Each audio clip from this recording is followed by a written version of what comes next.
assets. Real value. Good morning. It's the 30th of December. We're nearly there. But what an amazing time to be alive. There's so much going on. The banking crisis, where they shorted with silver, has put them into a bit of a dark hole because they've suddenly got to come up with a lot of money to cover their mistake. Now, before Christmas, silver was skyrocketing because the demand is there. That's why the price skyrockets. Then suddenly this morning and yesterday, it starts dropping again. The demand is still great, and if not greater, but it's the banks who want to buy it. This is just a little insight for you out there to see how the banks can manipulate the price for their own benefit. They're pushing it down because they need to buy it, and they need to buy it as cheap as possible to get them out of trouble. It won't get them out of trouble, but they're just trying to reduce the amount that they lose. Now, if you and I were to try and do something like that, we'd be serving time in prison. That's fraud. And this is a little eye-opener as to what's really going on in the world. This pantomime, this movie that we're going through right now is to educate you and entertain you. I hope it's doing both. Paul.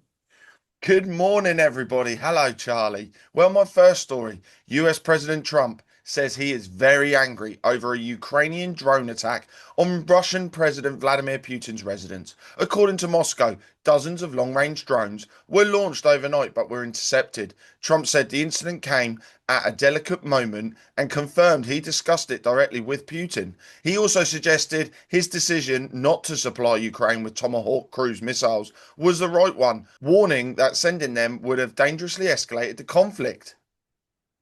Well, Trump has got a number of these people at Mar-a-Lago yesterday discussing what was going to happen. Of course, you've got one group that desperately wants war, and you've got one side that desperately wants peace. But what happened yesterday exposed that a number of people in his own team are quite keen on war. And it was a wonderful moment for a little bit of exposure. This is what this does. It exposes who is real and who is not. The war itself, you have to look at and go, why? Why are you even involved? Well, I'll tell you the truth. The truth is, Ukraine has 36 bioweapons factories in there, owned by the USA, that they're trying to defend. It's also been the hub of human trafficking for Europe for many years. Allegedly. Which the US have controlled. That's what this is all about. And when you can see what they're defending, you only have to look at the people who are defending it to realise what's going on. The EU is complicit in this. Paul. My next story, China has launched large-scale military drills around Taiwan, deploying warships, fighter jets and live-fire artillery in exercises simulating a blockade of key ports.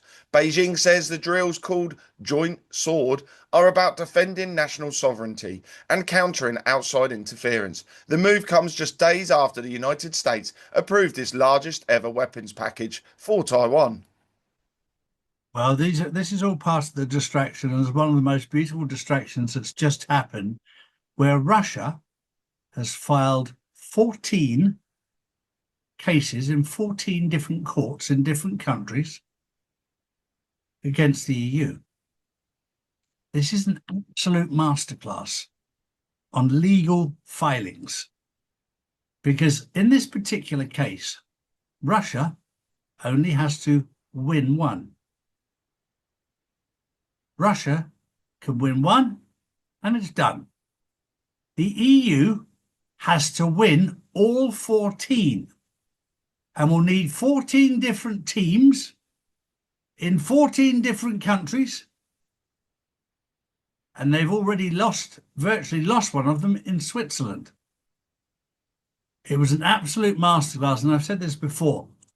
The war between Ukraine and Russia, or Europe and Russia, is between men and boys. The lack of intelligence in the EU and in Ukraine is frightening. And yet you've got some of the brilliant minds in Russia, and this isn't education for everybody. Keep your eyes open. Enjoy the movie. Enjoy the pantomime. It's amazing to watch. Paul?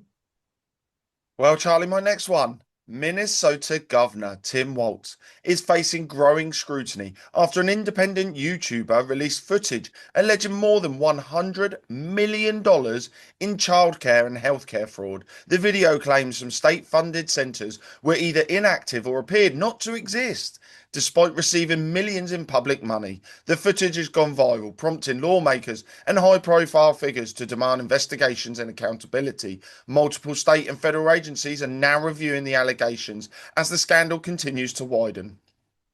Well, I've been watching this, Paul, and it's very, very interesting that, and this is just another individual who's on social media. This is how we started, Paul. Just an individual on social media. The reason that an individual on social media is getting the response that we got and that he got is because mainstream media are full of shit. They're not doing what they're supposed to do. Let's call it what it is. If you're a real journalist, then you'd have found this out, and you didn't. So a YouTuber, a social media influencer, has had to do your job because you're just high-class prostitutes who've paid to put out absolute rubbish. I'll leave you with that thought. On the 30th of December 2025, have a wonderful new year. We will see you tomorrow on New Year's Eve. Have a good day. Take care, everyone. God bless. Noble Gold. Real assets. Real value.